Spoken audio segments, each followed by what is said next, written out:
cette qualité que j'ai été sollicité pour un peu décrire les besoins dont on est témoin, parce que c'est plutôt des clients qui viennent avec des besoins plutôt que nous qui allons marketer agressivement la titrisation auprès des clients en leur vendant la titrisation de l'année ou la nouvelle collection printemps-été 2015.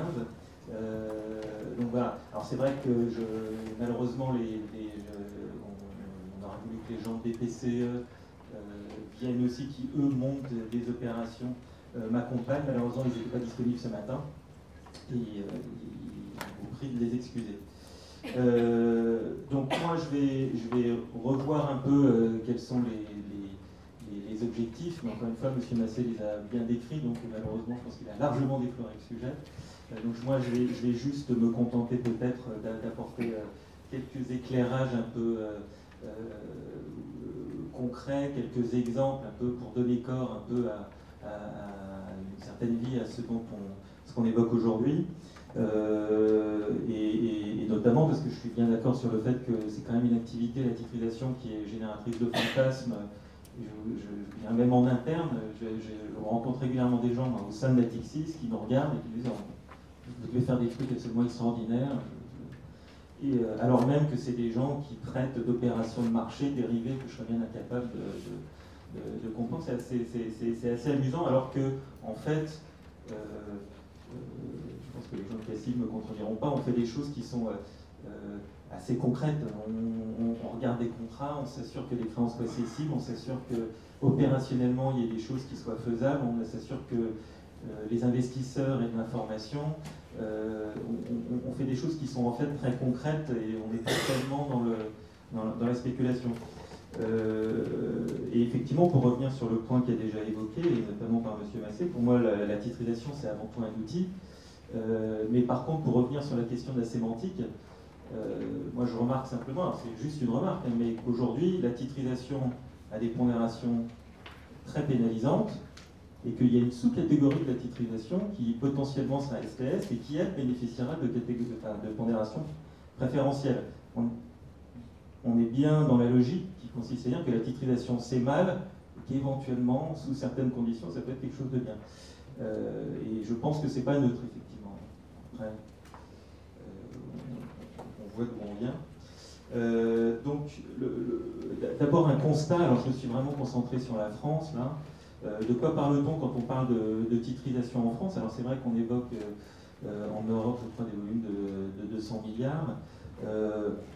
La réalité en fait des opérations, et là je vais me limiter aux opérations, aux émissions qui sont publiques, syndiquées, benchmark, donc plutôt au-delà de 400-500 millions d'euros. Les opérations en France, il y en a très peu. En 2014, alors vous m'excuserez, j'en ai peut-être oublié, j'ai essayé d'être exhaustif, mais en 2014, il y en a eu 3 ou 4. Il y a eu l'opération du crédit foncier qui était le premier RMBS depuis des années, alors qui est une opération sur laquelle on va revenir parce qu'elle est intéressante à plus d'un titre, mais première RMBS. Et il y a eu 2 autoloans, ou autolease par RCI et PSA, enfin RCI et Banque PSA. En 2015, ça a été un peu la même chose. Il y a eu une autre opération du crédit foncier et 3 auto-ABS, dont seulement un d'une banque française, qui était Socran Bank, les 2 autres étant les financières de Volkswagen et de BMW. Donc on parle, alors il y a eu d'autres opérations, notamment des opérations retenues, il y a eu des opérations privées, et c'est vrai que je mets de parler des ABCP qui sont quand même une activité importante en France, parce qu'il y a un encours, je crois, permanent de 6 ou 7 milliards d'euros, si je ne m'abuse. Encore une fois sur les opérations françaises. Je mets tout ce qui est financement non public, il y a des opérations qui sont placées de manière privée. Il y a des opérations, on rejoint un peu la BCP, il y a des opérations qui utilisent des techniques de titrisation, c'est-à-dire qu'on va financer des encours de manière temporaire, alors soit avec des notations internes, soit encore une fois de manière temporaire. Donc là c'est tout ce qu'on appelle les warehouses, là aussi qui ne sont pas forcément visibles.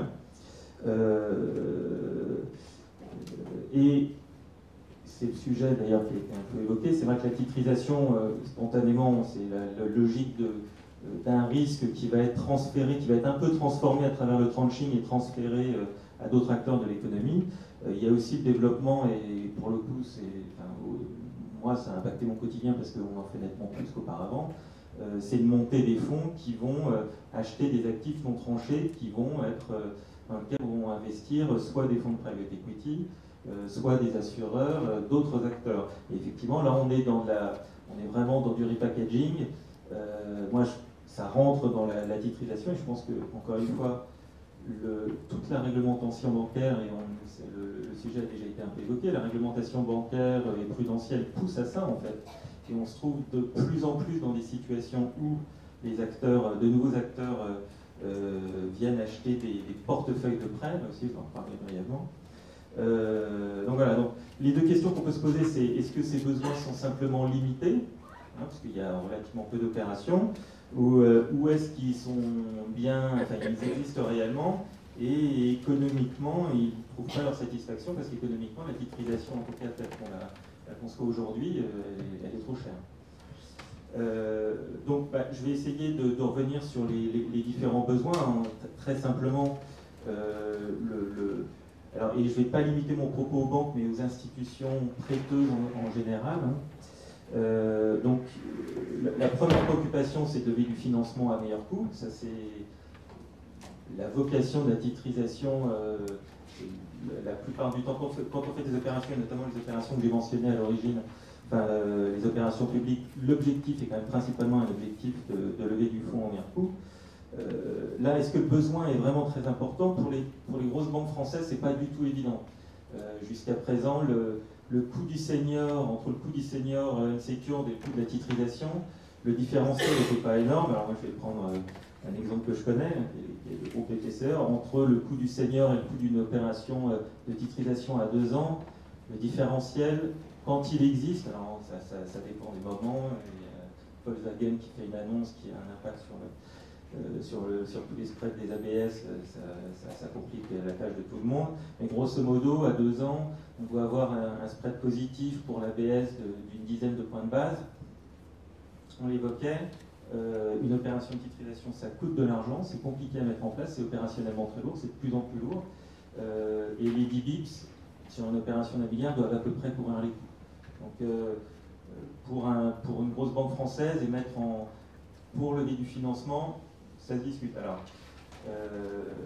il y a 2 éléments qui peuvent peut-être améliorer l'arbitrage à l'émission entre la titrisation et le senior unsecured dans l'avenir. Enfin, d'abord, il y a la volonté de diversifier les sources de financement, et c'est vrai que quand même toutes les banques, suite à l'expérience de 2007, 2008, 2009, ont quand même un souvenir amer d'une fermeture du marché, et ils sont quand même restés très sensibles à la nécessité de diversifier leurs sources de financement. Pour elles, c'est important d'avoir plusieurs canaux, et la titrisation, maintenant, en fait partie, puis surtout, c'est un canal. En 2007, quand toutes les banques ont voulu, ou 2008, quand toutes les banques ont voulu commencer à lancer des opérations de titrisation, elles se sont rendues compte qu'elles ne pouvaient pas, parce que les systèmes n'étaient pas mis en place, elles n'étaient pas capables de le faire, et surtout elles n'étaient pas capables de le faire dans un délai raisonnable. Et on le voit, il y a un certain nombre d'opérations Troussel qui ont été faites par des grands groupes comme PCE, mais d'autres. Ces grands groupes ont mis plusieurs années à pouvoir effectivement les faire sur du RMBS, par exemple. Ça a pris vraiment beaucoup de temps. Alors c'est vrai que dans un groupe mutualiste, c'est d'autant plus compliqué que les systèmes n'étaient pas forcément unifiés à l'origine. Alors là encore, la titrisation, c'est souvent un argument qu'on utilise quand on voit des émetteurs, a quelque chose d'assez vertueux dans l'organisation des émetteurs, parce qu'en fait, ça l'oblige à se poser des tas de questions, à uniformiser ses process, à revoir tous ces processus, y compris les processus d'origination, parce que à un moment ou à un autre du processus, ils vont aller voir Florent, qui va venir les voir, qui va leur poser des tas de questions sur la manière dont ils originent, et ils sont obligés, pour la première fois, ils ont quelqu'un, un tiers, qui leur pose des questions, et ils sont obligés de répondre dans le détail. Ah bah oui, on origine tel prêt à telle personne, pour telle raison, voilà notre pourcentage d'approbation, voilà pourquoi de temps en temps un prêt rejeté est quand même approuvé. Donc toutes ces questions font que c'est très structurant pour un émetteur, pour un établissement de crédit, mais c'est compliqué à mettre en place. Et donc, comme c'est compliqué, toutes les banques françaises l'ont fait aujourd'hui, et maintenant elles ont l'outil disponible pour pouvoir émettre à tout moment. Alors c'est vrai que Natixis a été particulièrement proactif en la matière, parce qu'on a fait une opération sur du lease, on a fait une opération sur du... Enfin, on a fait une opération avec notre facteur, et donc là c'était vraiment la première opération publique de titrisation sur des encours de facteur. On a fait la même chose là récemment sur nos encours de termes de crédit. Donc il y a vraiment l'aspect diversification qui est important. L'autre évolution réglementaire qui peut peut-être avoir un impact positif, c'est le TILAC. Alors le TILAC, qu'est-ce que c'est? C'est l'obligation d'avoir... Alors, le fait qu'en cas de défaut d'une banque et de résolution, les investisseurs seniors vont devoir mettre au pot. En fonction des réglementations, il se trouve que les investisseurs seniors unsecured ne sont pas en fait toujours placés au même endroit par rapport à d'autres obligations, notamment les dérivés.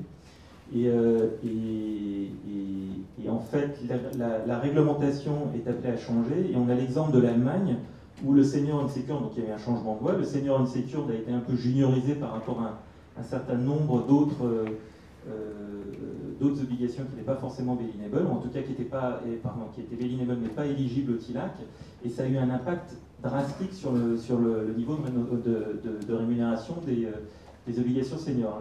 J'en discutais avec notre recherche crédit.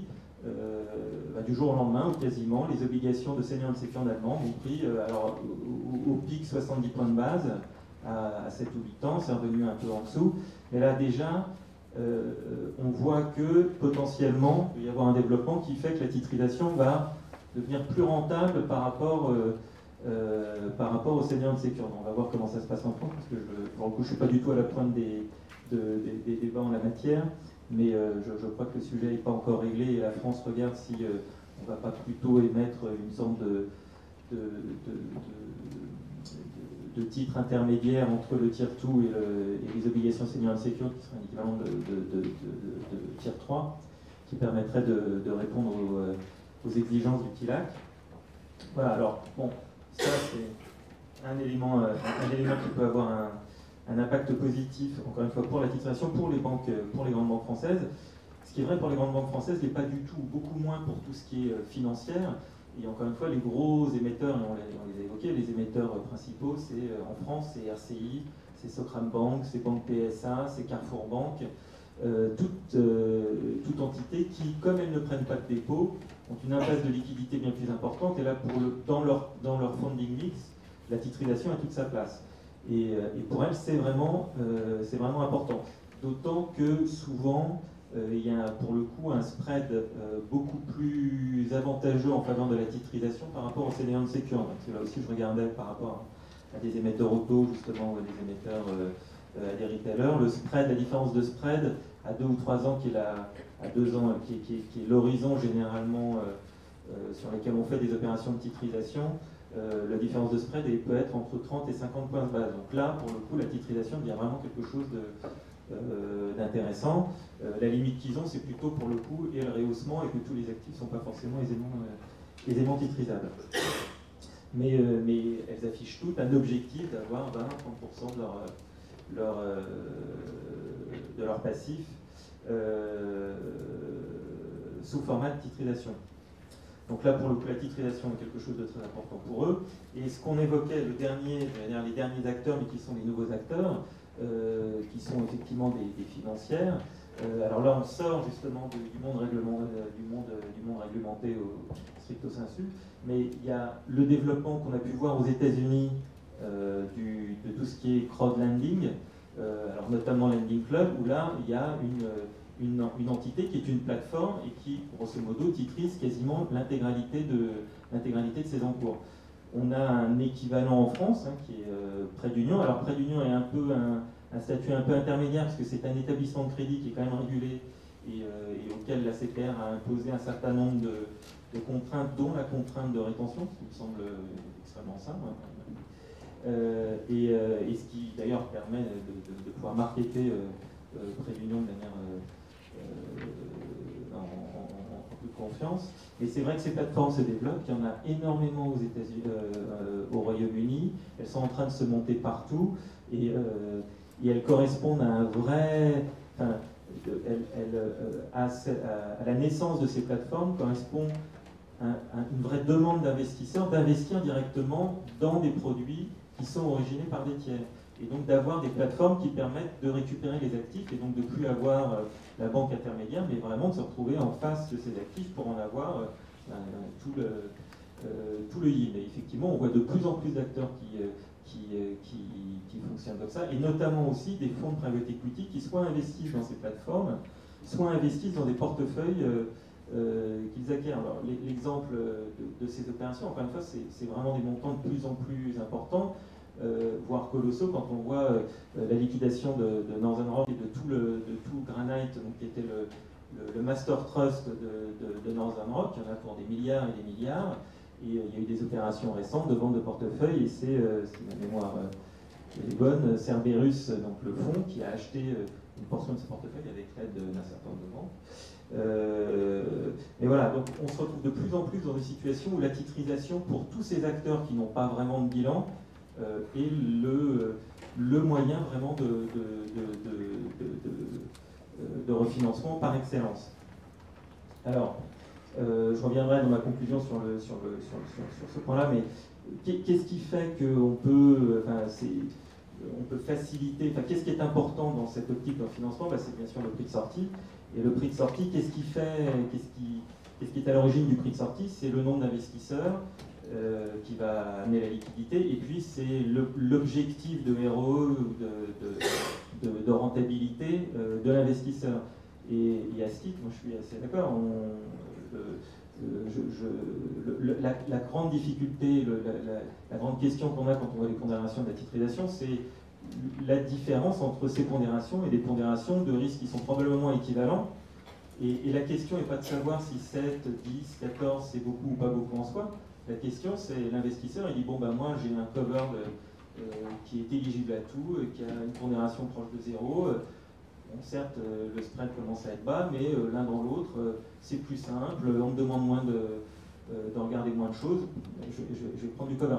Et encore une fois, on prenait 7%, 10%, 7%, 10%, ça fait 50% de plus de fonds propres à mettre en face. Théoriquement, c'est 50% de plus de spread. Enfin, il n'y a pas de, c'est mécanique, hein, si on veut maintenir le ROE, dans un contexte où par ailleurs les coûts des fonds propres des banques augmentent de toute manière. Donc 7-10%, c'est en fait pas neutre. Il y a des opérations de plus en plus où nous-mêmes, quand il faut faire une warehouse, on regarde et on se dit, bon, est-ce que vraiment nous, on va intervenir? Ça ne correspond pas, ça ne rentre plus dans les targets de l'euro, on va vraiment se concentrer sur quelques-uns de nos clients qui sont vraiment nos clients les plus importants. Donc voilà.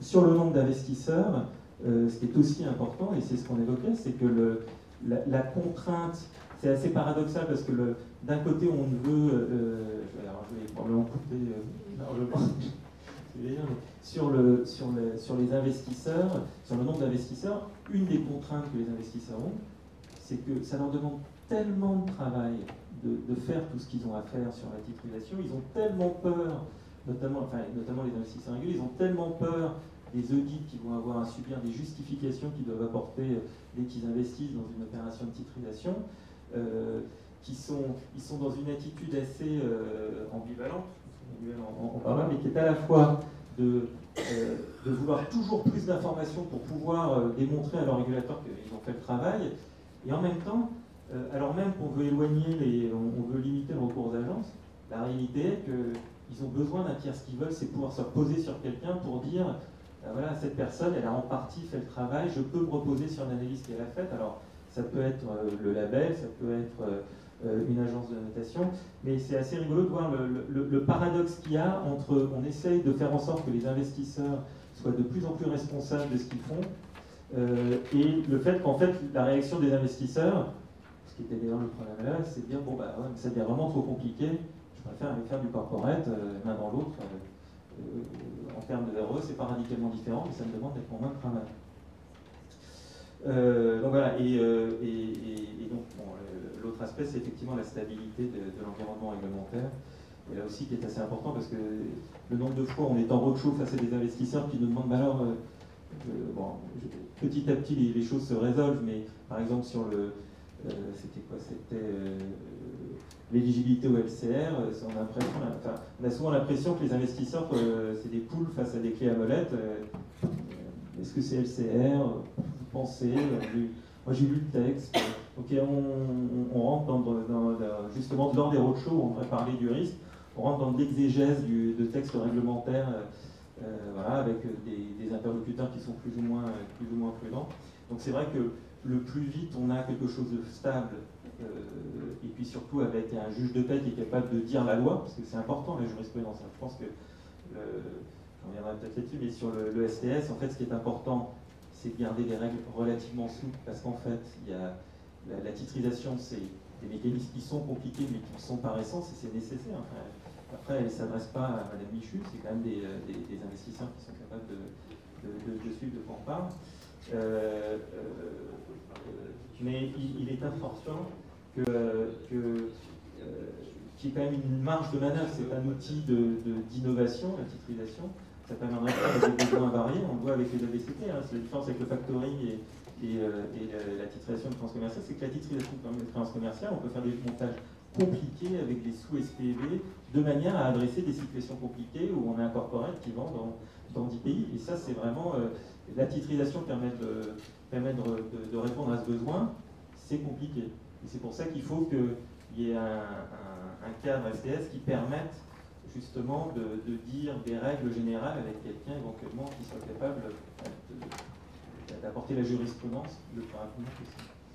Donc l'autre aspect, alors il y a d'un côté la rémunération, le coût de la rémunération, l'autre aspect, l'autre utilité de la titrisation, c'est bien sûr tout ce qui est la solvabilité, alors, et le levier au sens large. Alors la solvabilité, là aussi on parlait des titrisations synthétiques.